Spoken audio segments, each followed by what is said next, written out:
Muy bien, buenos días, licenciado Mauricio Chaulón. De verdad, para mí es un gusto y considero que reúno los sentimientos de la comunidad educativa del Javier, principalmente de segundo curso, segundo básico, que hoy pues tenemos la dicha de tenerlo entre nosotros y nos sentimos muy honrados y agradecidos con su persona, con su tiempo, por la gentileza también de haber dicho sí a nuestra invitación. Déjeme decirle que será de mucha ayuda para nuestro proyecto que en esta unidad pues estamos desarrollando. Siéntase bienvenido a la comunidad del Liceo Javier, siéntase en casa y pues vamos a iniciar con nuestra entrevista programada para hoy. La entrevista pues tiene como objetivo que escuchemos la voz de un experto en el tema que estamos analizando, que es la economía y la religión actualmente como vertientes que influyen el modo de actuar. Y nosotros desde la academia pues podemos acercarnos a la realidad de una mejor manera al conocer la religión hoy en Guatemala, el modo económico actual en nuestro país. Quiero iniciar, licenciado, si usted me lo permite, dándoles a conocer algunos datos de su persona a los estudiantes para que tengan una idea de quién les habla. El maestro Mauricio Chaulón Vélez es maestro en antropología social por la Universidad de San Carlos. Tiene también una licenciatura en historia en la Escuela de Historia. Actualmente pues es investigador y quiero hacer énfasis en esto porque en realidad es una dicha que un investigador nos hable, porque sabemos que está en constante encuentro con los textos y esto le permite pues estar a la vanguardia y tener muchos argumentos con respecto al tema. El maestro Mauricio Chaulón, como investigador, ha trabajado las siguientes líneas de investigación: poder y representaciones sociales, historia política de Guatemala, ideología y construcción de subjetividades, historia de la religión, historia social y antropología social. De hecho, quiero mencionar su tesis de licenciatura en historia. Es precisamente la Hermandad del Señor Sepultado de Santo Domingo en la ciudad de la Nueva Guatemala de la Asunción y sus niveles de relación con grupos de poder político y económico durante el siglo XX. Eso ya nos da una impronta de que conoce mucho del tema que estamos trabajando en esta unidad. Luego, él es titular, profesor titular de los cursos de temas antropológicos fundamentales, integrante del Seminario Permanente de Discusión Metodológica y Teoría Crítica. Es también integrante del Consejo Editorial del Instituto de Investigaciones, editor de los Cuadernos de Realidad Latinoamericana. También ha sido profesor de otras unidades académicas, no solo de la Escuela de Historia, ha sido también profesor de la Facultad de Derecho, del FPEM, de Ciencias Lingüísticas. Y actualmente pues forma parte del equipo que trabaja la línea de investigación Genealogía del Anticomunismo en Guatemala y Crítica al Desarrollo Capitalista. Además, es docente académico de otras universidades como Rafael Andívar. Allá ha impartido cursos de historia de Centroamérica y Guatemala, investigación sociopolítica. También forma parte del consejo editorial del periódico La Consigna, columnista de Prensa Libre. Licenciado, gracias por su tiempo. Estamos trabajando en segundo curso el proyecto que lleva por título religión y economía, amigas o rivales, donde pretendemos hacer un análisis de estas dos vertientes, de estas dos facetas de la sociedad, tanto lo religioso como lo económico, como disciplinas que influyen. Y quisiera partir en esta entrevista de esa impronta. ¿Qué importancia tiene el estudio de la religión, de lo religioso y el estudio de lo económico al momento de acercarse al análisis social? Sí, pues bueno, muchas gracias, profesor Juan Diego Lemus. Reciban mi saludo, la comunidad del Liceo Javier, y gracias a su persona, también un gran profesor, un gran estudiante también en la Escuela de Historia, teólogo también y también filósofo, y de quien yo también he aprendido mucho. Así que agradezco muchísimo, profesor Lemus, su deferencia por invitarme a hablarles, y para mí es un gusto. Pues bien, estudiar el hecho religioso, el fenómeno religioso, las relaciones religiosas, la cultura religiosa o la religión, es decir, desde la perspectiva que nosotros queramos analizarlo, es sumamente importante porque la religión constituye una de las relaciones sociales más antiguas en la historia de la humanidad, pero refiriéndonos a la humanidad ya desde un punto de vista de la construcción de comunidades y de la construcción de civilización. En ese sentido, entonces, vamos a ver que todas las culturas, todas las civilizaciones han construido siempre elementos religiosos, ¿verdad? Hablar de la religión nos llevaría muchísimo tiempo, pero sintetizándolo diremos de que la religión ha acompañado la historia de la humanidad en la construcción de la cultura. Es decir, cuando nosotros hablamos de construcción de cultura, tenemos que hablar forzosamente de la construcción del hecho religioso. Entonces, la religión está asociada no solamente a nuestra relación directa con el mundo natural primero y luego con el mundo social, sino también a la construcción de relaciones sociales diversas, a la construcción de jerarquías y a la construcción de poder. Es decir, nosotros pasamos de la espiritualidad al fenómeno religioso. Y la religión precisamente es ese momento en el cual estas relaciones de nuestra espiritualidad, las cuales son diversas, pues van asociadas también a las relaciones de poder, esas relaciones de poder que nosotros ejercemos con el mismo medio natural o el medio social, y que por ende ejercemos entre nosotros. Y en ese sentido, entonces, la religión está asociada a la jerarquización, va a estar asociada a los modos de producción, va a estar asociada a las formas en que nosotros producimos, qué producimos, ¿verdad?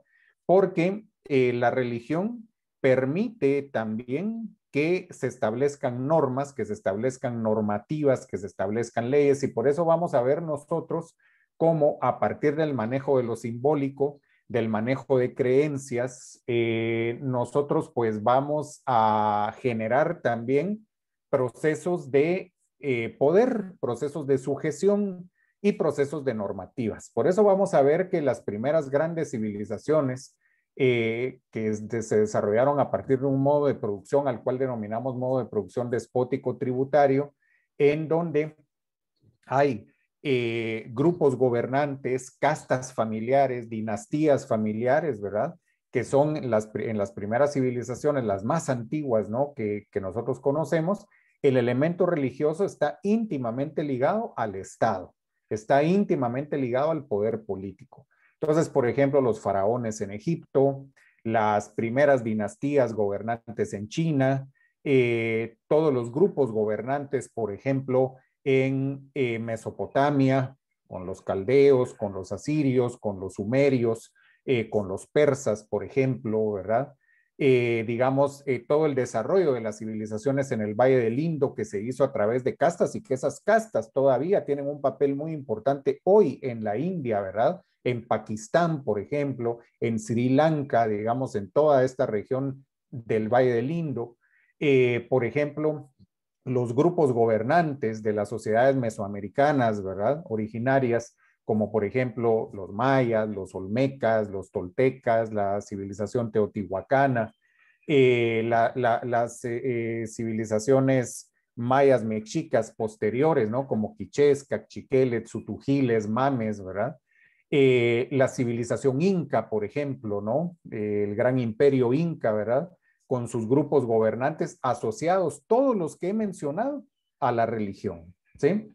Y en ese sentido, entonces, la religión se volvió parte fundamental de las relaciones de poder.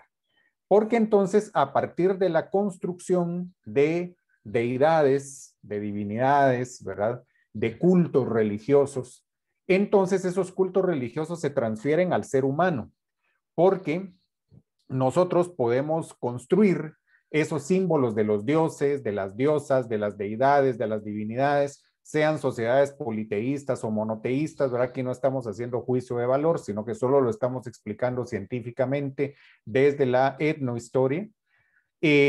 Nosotros podemos tener esos símbolos, pero esos símbolos, ningún símbolo, antropológicamente e históricamente hablando, tiene valor si no se transfiere a algo concreto.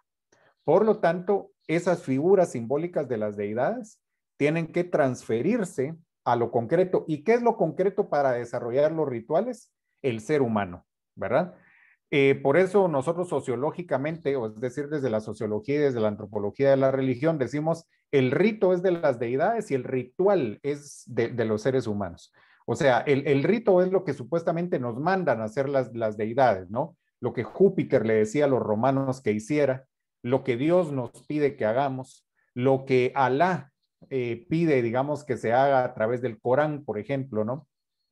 Pero nosotros somos los que lo volvemos realidad a través del ritual y ese ritual genera relaciones de poder. Por eso nosotros vamos a ver en todas las sociedades que hablé anteriormente que en la jerarquía y en la escala social, en la pirámide social, vamos a ver nosotros que hasta arriba están los grupos gobernantes y ahí pertenecen los sacerdotes, por ejemplo, ¿no? Por lo tanto, la religión está asociada a las formas de producción. ¿Y cómo va naciendo la religión? Bueno, la religión va naciendo de la necesidad de entender la naturaleza. ¿Y por qué tenemos que entender la naturaleza? Porque tenemos dos grandes necesidades fundamentales. Alimentarnos para sobrevivir y reproducirnos para que la especie siga sobreviviendo. Por lo tanto, en esa garantía que necesitamos, surge entonces el hecho espiritual convertido en hecho religioso, en donde nosotros pues vamos asignándole un elemento de sacralización o un elemento sagrado, por ejemplo, al maíz, al trigo, a la tierra, al agua, ya sea agua de lluvia, en los lagos, en las lagunas, en los ríos, a ciertos animales, a los astros, por ejemplo, ¿verdad? Porque son los que relacionamos directamente con la vida. Pero también vamos sacralizando algunos hechos, ¿verdad? Como por ejemplo el hecho de la maternidad, entonces se sacraliza a las mujeres, se sacraliza la leche materna, por ejemplo, se sacraliza el nacimiento, pero también se sacraliza la muerte. Por lo tanto, entonces se van levantando templos y esos templos son para esas deidades a las cuales ya se les puso un nombre, la madre tierra, la diosa de la tierra, el dios del agua, el dios de la lluvia, la diosa de la fertilidad, el dios del maíz, la diosa, por ejemplo, digamos, de la luna.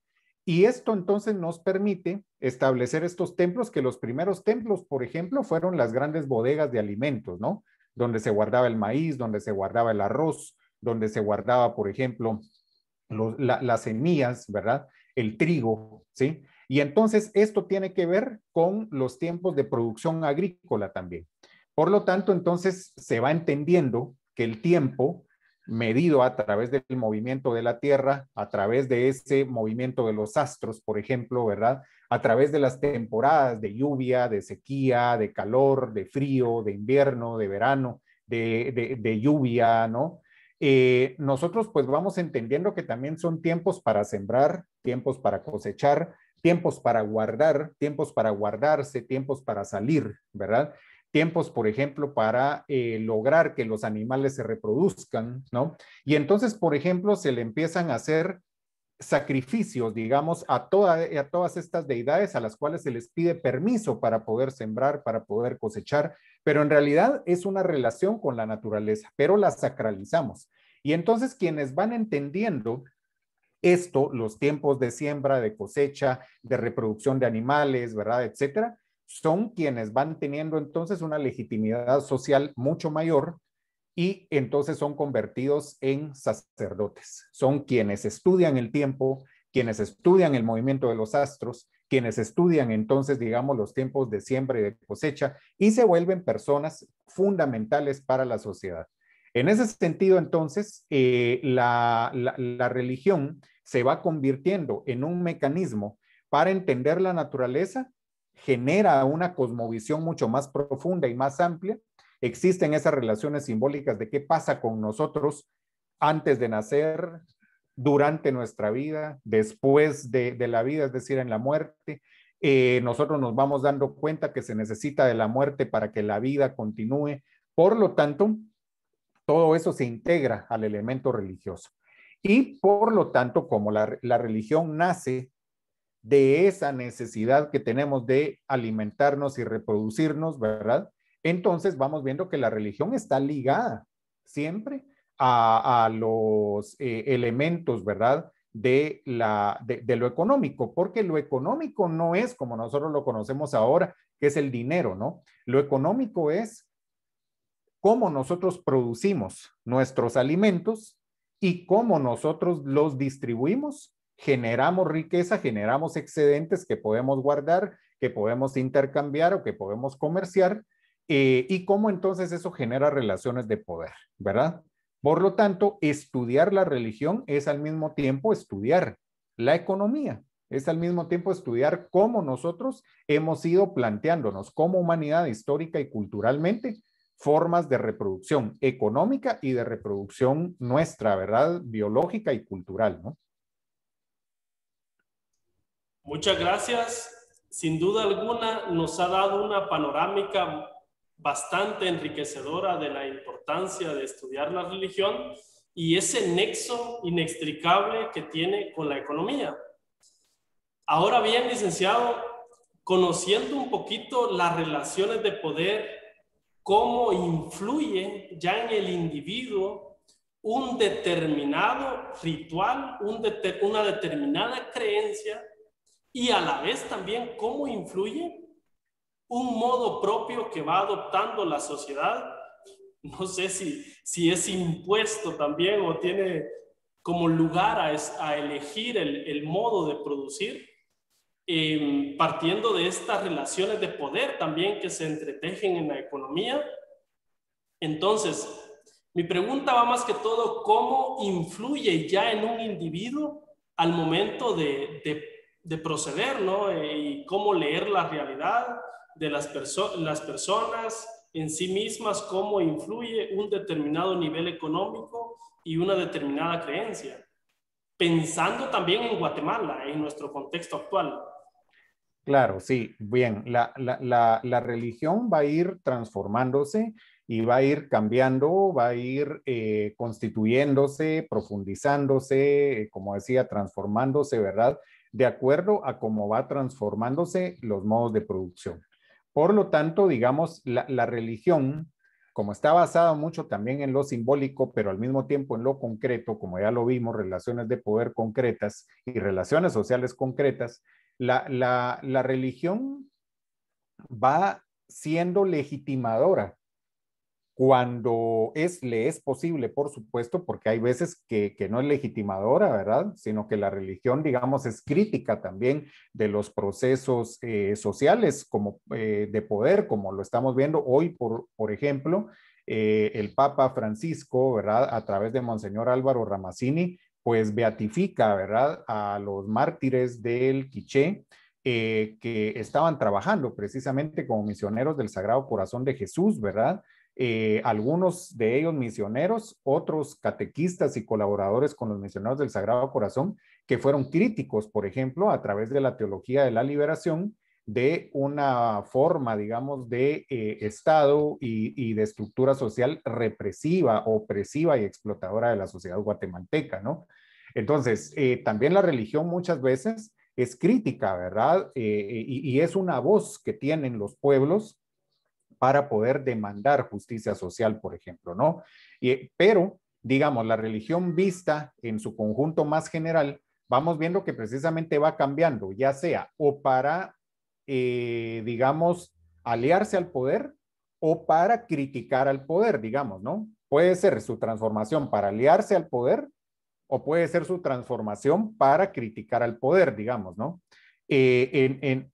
No sé si esto se escuchó bien porque creo que hubo una baja de internet, pero lo repito, la religión puede transformarse para aliarse al poder o puede transformarse para criticar, digamos, al poder, ¿verdad? Ya sea lo que sea su transformación, va de la mano con los modos de producción. Entonces, esas transformaciones socioeconómicas determinan las transformaciones religiosas también.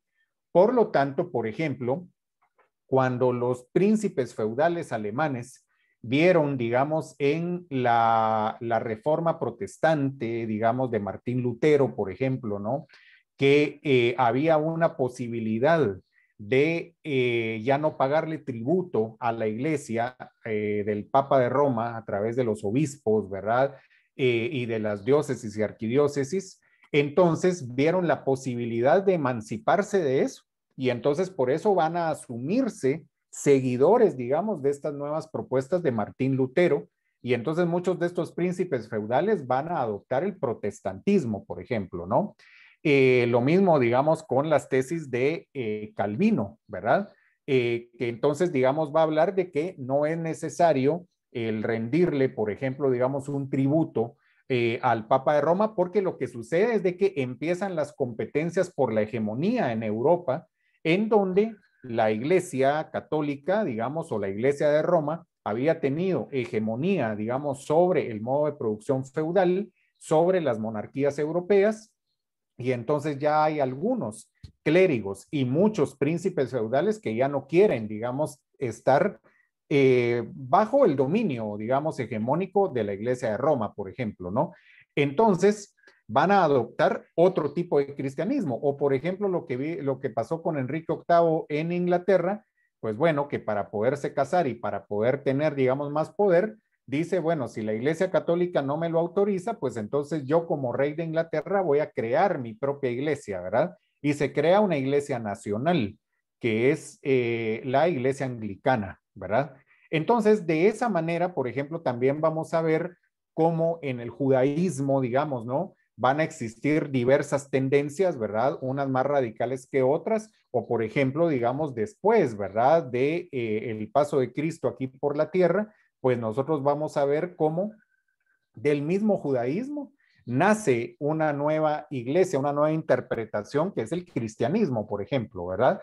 Es decir, y todo esto lo vamos viendo a partir de relaciones, digamos, de disputas, o ya sea por el poder o de resistencia y lucha.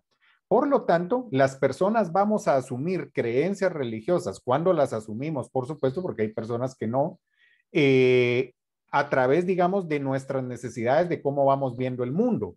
Entonces, por ejemplo, hay católicos más conservadores, digamos, ¿no? Que dicen, pues bueno, nosotros debemos de tener una obediencia ciega a las autoridades, no podemos decir nada, los cambios no se pueden dar, ¿verdad? Luchando o resistiendo, ¿verdad? Sino que tenemos que ser obedientes porque vamos a tener una vida eterna posterior, donde ahí va a ser nuestro premio. Pero, por ejemplo, la teología de la liberación dice, el reino de Dios se puede vivir y se debe vivir en la tierra y se debe buscar la justicia social, y entonces la resistencia, la lucha son válidas, son legítimas, ¿verdad? Porque estamos, digamos, luchando por la vida, que es a lo que Dios nos manda, por ejemplo. Entonces ahí tenemos dos visiones dentro de la misma Iglesia Católica, por ejemplo, ¿no? En ese sentido, entonces, nosotros vamos a ver que nuestras creencias religiosas influyen, por supuesto, en nosotros porque las creencias religiosas van de la mano, ya sea o con las relaciones de poder o con las luchas y las resistencias. Por lo tanto, digamos, si nosotros seguimos a un pastor, digamos, cristiano evangélico, que a lo que está llamando es a decir de que la teología de la prosperidad es válida y que entonces Dios bendice al rico y maldice al pobre, por ejemplo, o el pobre, digamos, es pobre porque quiere y no se están viendo las causas sociales que lo generan, ¿verdad? Entonces, digamos, si nosotros vamos en esa línea, es porque tenemos algún tipo de interés, porque nos hemos alienado, nos hemos enajenado de nuestra conciencia social, y entonces, digamos, ese individualismo al que llama el pastor nos conviene mejor, digamos, ¿verdad? Y entonces, como queremos ser empresarios individualistas, no vemos malo explotar al otro, ¿verdad? Digamos, no lo vemos como egoísta, pero sí somos egoístas, pero no lo vemos como tal, pues entonces nos justificamos con este pastor que nos da una versión de la Biblia.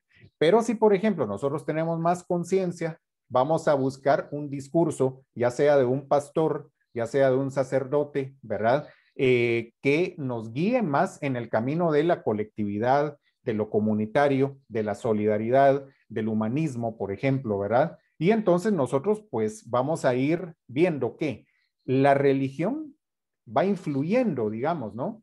En nuestras relaciones económicas cotidianas. Por eso, digamos, vamos viendo que muchos políticos corruptos en Guatemala utilizan y mal utilizan, por supuesto, como una estrategia ese discurso religioso, porque se quieren justificar en una interpretación que hacen de la Biblia, una interpretación que hacen, por ejemplo, de pastores que están ligados, ¿verdad? Digamos, con grupos corruptos, con bandas criminales, ¿verdad? Pero que no tienen escrúpulos. Y bueno, el mismo Dios dice, hay lobos con piel de oveja, ¿verdad? Y hay que tener cuidado de los falsos profetas, porque claro, existen, ¿verdad? Y ahí están. Y entonces, pero entonces muchos políticos que lo que quieren es su interés individual, personal, egoísta, pues entonces se justifican, digamos, con ese elemento religioso. Y por eso, por ejemplo, la teología de la prosperidad nace desde ese siglo XVI, ¿verdad? Con esas tesis de Calvino, por ejemplo, porque lo que están buscando, como dice Max Weber en un libro muy importante, ¿verdad? Que se llama La ética protestante y el espíritu del capitalismo, lo que están buscando estos príncipes feudales es ya no pagarle tributo a la iglesia, ya no reconocer la hegemonía del Papa de Roma y entonces individualizar la religión para que ya no sea, digamos, dentro de esa colectividad que tiene como, digamos, hegemonía a la Iglesia Católica Romana, ¿verdad? Y entonces, digamos, pues van generando sus propias interpretaciones y por eso vamos viendo que el protestantismo, en el protestantismo no hay que pedirle permiso a nadie para hacer una iglesia. Puede cualquiera abrir una iglesia en su casa, en un local, donde sea, ¿verdad? Y entonces dice, pues esta es la iglesia tal, y así se nombra, y se llama, digamos, ahí algunas personas, y no hay nadie que le vaya a decir absolutamente nada, ¿verdad? Excelente, licenciado, gracias por esas posturas que de alguna manera nos abren ventanas al conocimiento y cómo eso último que mencionaba está ligado profundamente al tema del trabajo. Precisamente las tesis calvinistas, cómo el trabajo es la posibilidad de enmendarse de ese pecado original. Incluso se ve el trabajo como mandato divino, ¿verdad?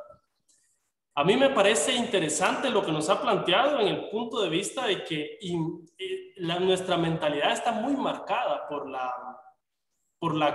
la creencia y por el modelo económico que se ve influenciado también por el modo de leer la realidad. Una última pregunta, en realidad son tantas preguntas que han planteado los estudiantes. Hemos hecho el esfuerzo con la maestra de idioma español de poder elegir algunas y hay algo que también nos hace ruido interiormente. Aunque sabemos que un historiador pues ve lo pasado y usted nos ha hecho referencia a ese recuento histórico de las manifestaciones religiosas y cómo se han ido construyendo a nivel social. Licenciado, ¿cómo se proyecta la religión y la economía? Sabemos que actualmente pues va ganando terreno el capitalismo, sectas neopentecostales, incluso también me atrevería a decir que va ganando terreno el positivismo. Cada día hay más personas que optan por tomar distancia de lo religioso. No sé hasta qué punto también se logre, pero está ahí como hecho social, ¿no? Y yo quisiera que nos hablara un poco en los minutos que quedan, cómo se proyecta el futuro viendo lo presente a nivel político, económico, religioso, social, pensando también en este modelo capitalista que, ojo, por el hecho de que aún persista, no es que sea lo mejor. También si usted pudiera hablarnos un poco de las ventajas y desventajas que esto también tiene para una sociedad, ¿no?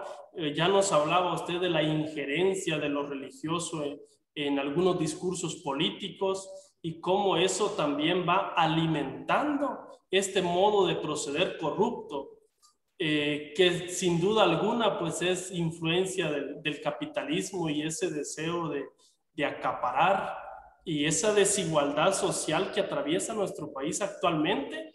Curioso porque es muy religioso en nuestro país, pero constatamos grandes brechas, desigualdades económicas. ¿Cómo entonces se interpreta el fenómeno religioso y cómo se ve la perspectiva hacia el futuro? ¿Qué nos espera en estas dos cuestiones de lo religioso y lo económico? Sí, usted tocó un punto muy importante cuando dice que somos un país muy religioso. Es decir, digamos, la religión ha sido parte de la cultura de los pueblos originarios de este país, ha sido parte de la cultura de los pueblos que pues vinieron en la invasión, conquista y colonización, ha sido parte de nuestro mestizaje fundamentalmente, independientemente seamos creyentes o no. Lo que sucede es que el sistema, digamos, capitalista de producción, digamos, sobre todo en esa fase, digamos, a partir de la segunda mitad del siglo XX, con las intervenciones directas de los Estados Unidos, ¿verdad? En América Latina, en un país como Guatemala en 1954, donde estuvieron íntimamente ligados, fueron responsables directos, ¿verdad?, del derrocamiento del proceso revolucionario en Guatemala, del proceso democrático revolucionario en Guatemala. Entonces, se vino a estudiar directamente, ¿verdad?, la cultura de este país. Entonces, por ejemplo, antropólogos, sociólogos, arqueólogos, historiadores, psicólogos, ¿verdad?, economistas, militares, policías estadounidenses estudiaron profundamente a la sociedad guatemalteca. Y entonces, digamos, se dieron cuenta, ¿verdad?, de que el elemento religioso era muy importante. Entonces, digamos, había que promover, según ellos, una religiosidad, pero conservadora, una religiosidad que fuera de la mano con legitimar el avance de un sistema capitalista que en nuestros países periféricos es más explotador, es extractivista, ¿verdad? Y es racista, ¿sí?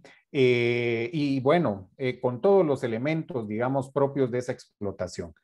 Y esto lo vamos a ver en distintas fases. Entonces, por ejemplo, a principios de los años 80, con un gobierno de facto como el de José Efraín Ríos Montt, por ejemplo, ¿no?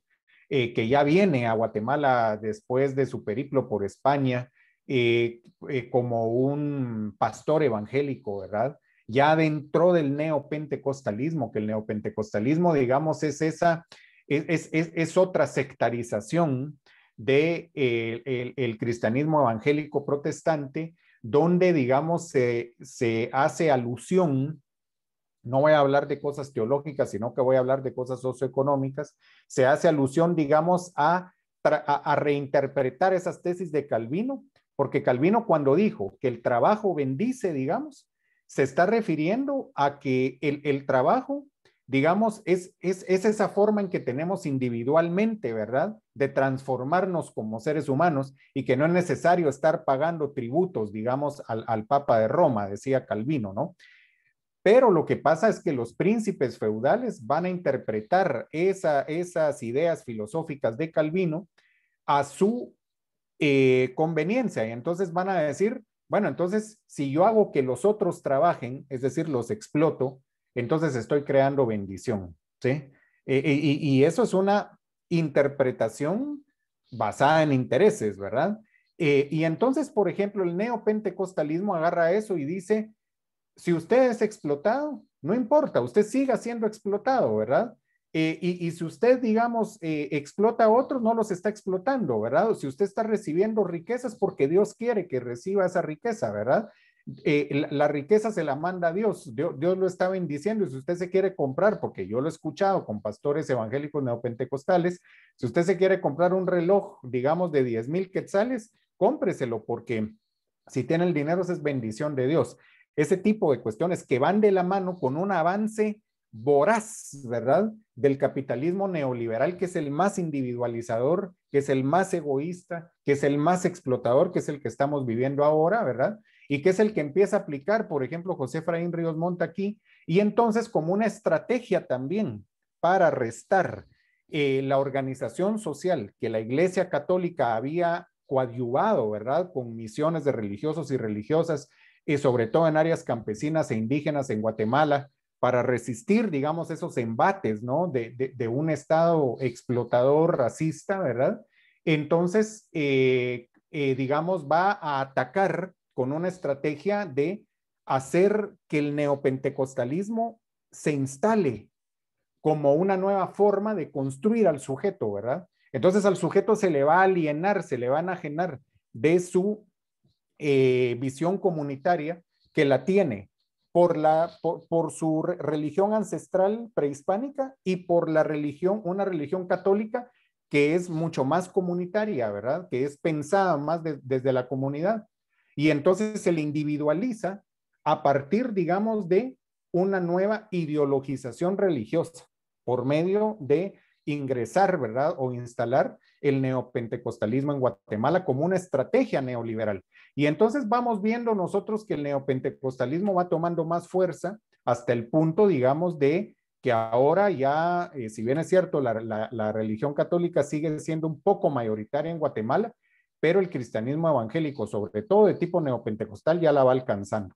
Entonces tenemos nosotros más iglesias evangélicas en Guatemala que incluso parroquias católicas, ¿verdad? Hay más iglesias evangélicas en algunas poblaciones que escuelas, ¿verdad? O que hospitales, ¿sí? Y entonces eso es muy preocupante porque entonces ese neopentecostalismo nos va diciendo que tenemos que pensar en nosotros y no en colectivo. Y que todo, digamos, pensamiento anterior es un pensamiento diabólico, es un pensamiento malo y que no, que eso no, que tenemos nosotros que seguir pensando, pero desde la individualización, desde el egoísmo. Pero eso va de la mano con el neoliberalismo. Entonces, yo lo que veo es un futuro muy difícil. Pienso que la Iglesia Católica, espero, ¿verdad? Ahora con la dirigencia de Monseñor Gonzalo de Vía, por ejemplo, ¿no? Quien es jesuita y aplaudimos eso, ¿verdad? Yo que soy pues también profesor landivariano, aplaudo esto, ¿no? Vemos, por ejemplo, el Papa Francisco, los esfuerzos que ha hecho, ¿verdad? Por despertar la conciencia social. Esperemos que la Iglesia Católica en Guatemala pueda acercarse más, digamos, a la feligresía, pueda ser una voz también del pueblo, ¿verdad? Como lo fue en años anteriores y definitivamente, digamos, poder, sin entrar en una disputa, ¿verdad? Con otras creencias religiosas, pero lograr instalar a través de un discurso de justicia social, a través de un discurso democrático, a través de un discurso, digamos, de cambio, pero un cambio en la colectividad, de un discurso de conciencia social, poder, digamos, hacerle frente a estos avances de un neopentecostalismo individualizador que va de la mano con el neoliberalismo. Entonces yo lo que veo es de que cada vez, digamos, hay más uso de la religión a manera de los intereses o en función de los intereses de los grupos de poder. Esto, digamos, es muy peligroso, ¿verdad? Y yo considero que estamos, digamos, en un momento en donde tanto la Iglesia Católica como iglesias evangélicas responsables, ¿verdad? Y que tienen un sentido de colectividad, por ejemplo, ¿no? Bueno, ahí tenemos a pastores como Vitalino Similosh, por ejemplo, ¿verdad? o digamos los cursos de formación del Seminario Teológico Centroamericano, ¿no? Que son muy importantes para hacerle frente a una religión que es más individualizadora y egoísta, ¿verdad? Entonces, bueno, esto va de la mano, obviamente, con el avance del neoliberalismo, no lo podemos desprender, y solo veamos, comparemos, por ejemplo, un pastor evangélico neopentecostal de las megaiglesias que está cada rato pidiendo el diezmo, que hasta tienen, digamos, POS para cobrar el diezmo por medio de tarjeta de crédito o de débito. ¿Qué es eso? Eso es una empresa, ¿verdad? Y la Iglesia Católica no es una empresa, ¿verdad? Por lo tanto, nosotros vemos ahí una gran diferencia. Como por ejemplo en lo simbólico, cómo se viste, digamos, un pastor evangélico neopentecostal que llama precisamente a seguir con esa cultura neoliberal como un empresario, como un gerente o como un motivador empresarial, ¿verdad? Pero eso va pegando con todos los discursos neoliberales que tenemos del éxito, de comprar, de consumir, de endeudarnos, ¿verdad? Que es a lo que nos llama este sistema neoliberal, que espero podamos nosotros combatirlo con colectividad, con comunitarismo y también pensando en la solidaridad, en el humanismo, ¿verdad? Maestro Chaulón, tanto que hablar, tantas preguntas, pero sin duda alguna sus palabras pues han sido un buen estímulo a estas mentes adolescentes para ir a los libros, para ir a las raíces de estas manifestaciones religiosas y económicas de las que somos testigos en nuestra sociedad actual. Al finalizar esta entrevista, pues no me resta más que agradecer su tiempo, agradecer su gentileza de compartirnos sus conocimientos. Bueno, se han caído en tierra fértil, serán un reto también y un desafío para nosotros para ejercer nuestras líneas de pensamiento desde una realidad que clama a no ser, para no ser indiferente, para escucharla, y nos damos cuenta sobre todo de que es un campo muy complejo, de que nos puede decir mucho. Nos ha abierto muchas líneas de acción. Es preocupante que esto mismo que decía, me quedo con esto de que hay más iglesias en una comunidad, vemos más iglesias protestantes que escuelas u hospitales. Esto es preocupante y nos reta qué podemos hacer nosotros por estas poblaciones que en realidad necesitan más humanismo. Gracias, maestro Chaulón. Le agradecemos profundamente y pienso que el mayor agradecimiento pues será ver esta entrevista en reiteradas ocasiones para ver qué provecho podemos sacar de sus reflexiones. Muchas gracias a ustedes, es un gusto y pueden contar conmigo para lo que se necesite. Para mí es un gusto colaborar y felicitaciones por estos proyectos que son muy importantes en la formación y en la proyección que nosotros pues tenemos como obligación dar a nuestra sociedad. Así que muchas gracias y cuentan conmigo y felicitaciones. Gracias, licenciado. Saludos, comunidad Hasta educativa. pronto. Hasta pronto. Hasta pronto. Cuídense. Gracias. Gracias.